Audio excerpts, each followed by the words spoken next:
दाऊद नाम का एक छोटा बच्चा बहुत अरसा पहले इसराइल के मुल्क में रहता था। वो बीतलहम के कस्बे में रहता था और 8 भाइयों में सबसे छोटा था। डेविड अब का आम नौजवान नहीं था।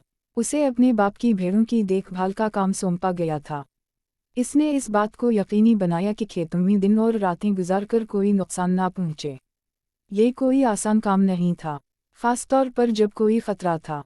लोगों को अक्सर शेरों और रीछों ने निशाना बनाया, लेकिन डेविड एक निडर आदमी था जिसमें सिर्फ अपने लाठी और सलीनग के साथ अपनी जान बचाने के लिए अपने शानदार तैयारे को सुनने के लिए सामुएल नाम का एक अक्लमंद आदमी एक दिन डेविड से मिलने गया।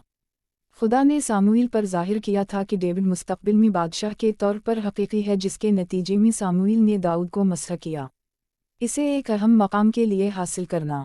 दरियासना एक करीबी वादी में एक बड़ा मसला बन रहा था कि इसराइल और फ़लस्तीन दोनों उनके मुखालिफ जंग के लिए तैयार हो रहे थे। जो गोलत फ़लस्तीन का शैतानी जंगजू था, वो रीछ से ज़्यादा ताकतवर और किसी भी आदमी से लंबा था। जोलित ने बनी इसराइल को चैलेंज किया कि वो हर रोज़ इसका मुकाबला करने के लिए एक जंगजू भेजें, लेकिन वो सब इस कदर खौफज़दा फ़ौज थे कि उन तक खाना नहीं पहुंचा सकते।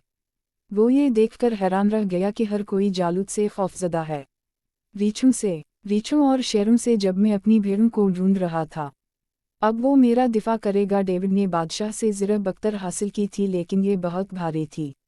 महज चंद पत्थरों को इस्तेमाल करने का फैसला किया और इसके सलीनग डेविड ने एक पत्थर उठाया, उसे इसके सलीनग में डालो और गोलत की पेशकदमी के साथ उसे ज़बरदस्ती से लटका दिया।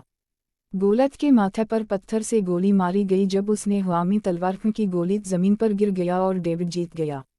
डेविड की बहादुरी ने जाहिर किया कि आप चाहे कितने ही छोटे क्यों ना हों, आप ईमान और हिम्मत के साथ बड़े चैलेंजों पर काबू पा सकते हैं। और वो नौजवान लड़का डेविड इसराइल के अजीम तरीन बादशाहों में से एक बनेगा।